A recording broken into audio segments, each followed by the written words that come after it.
Okay, this is the second part of my short lecture on economic globalization.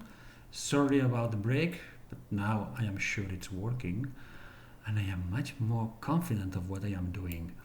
Let me briefly remind you of the two key theoretical questions. Does economic globalization foster prosperity? Is it self-balancing? Does it return to equilibrium after disruption? Then let me outline three case studies very briefly, so that you can think of the theories and apply them to some more specific phenomena. The first one is global value chains. Global value chains they are networks that link companies that participate in very different activities that contribute to design, produce, and market a product, a commodity, or a service, or a good, something that is traded. From this, comparing these three, so we can say that there are three big processes: design, production, and marketing. There is competition in all of them throughout the world. However, the production is most exposed to competition than the other ones. Actually, we can find some places where very powerful companies are specialized in design and marketing, not so clearly on production. The management of global value chains is extremely political because some companies can set the standards, can monitor the performance, and provide assistance to the other companies that participate in the global value chain, so they can control the rules of the game.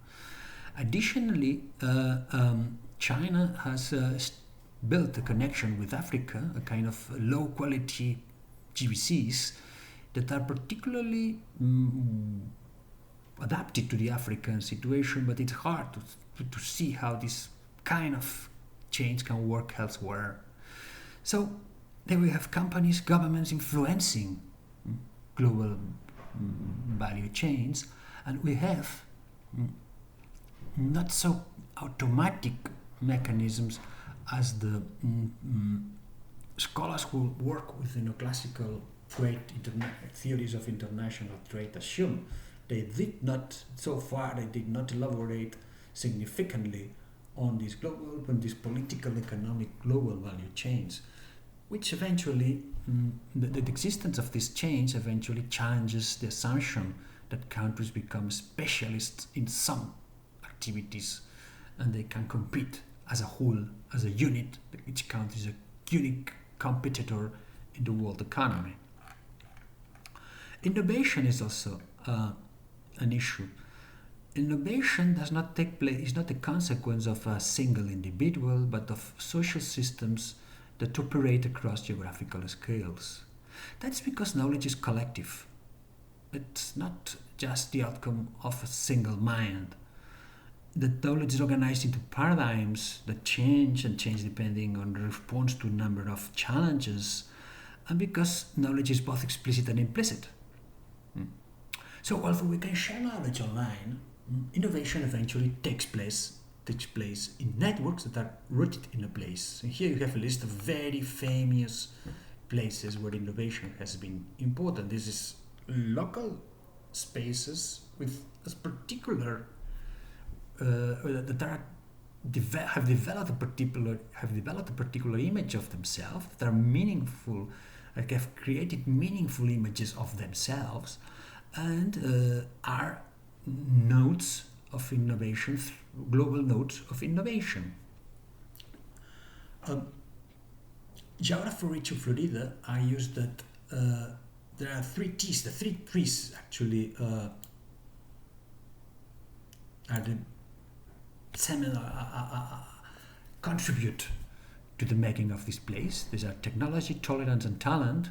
So there are places that are tolerant to diverse people, regardless of their religion, the origin, the sexual orientation, that can be innovative and gather and decide to launch new ideas and new products. That was the case of San Francisco in the 80s.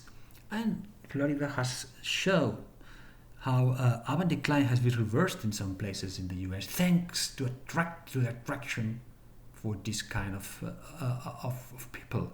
Hmm? However, Florida also knows that the making of these new centers of innovation also fosters urban segregation. So we may have new affluent areas in some metropolis, but we also have other areas that are deprived and are segregated and are not affluent at all. It does not mean that the whole territory is open for this kind of developments in a similar ground. Finally, let me highlight a couple of ideas on financialization of a couple of theses that the sociology of finance has posited recently. The first one is that finance is not a social relationship. It's not a commodity, but a social relationship. So it's not so clearly self-balancing. The point is that the growth of finance depends on microstructures of conversation and trust, even between the professional traders that work in the stock markets using high-level technologies. Additionally, some scholars claim that finance has become a political power, particularly since the Big Bang, and this political power has absorbed fiscal, agricultural, intellectual, housing, and many other kinds of resources that have become financial assets which may be empty for the people in the nearby because they have a symbolic value in the stock market, something quite detached from the life of the people who live in a particular place. So these two case studies, the last two case studies, notice that it's not so easy to reply to the questions about prosperity and equilibrium because of some aspects of finance and innovation may foster prosperity. The whole combination of aspects is not clear at all, and additionally politics are at stake. Economics or economic phenomena do not thrive regardless of politics. Thank you. That's the end of my lecture.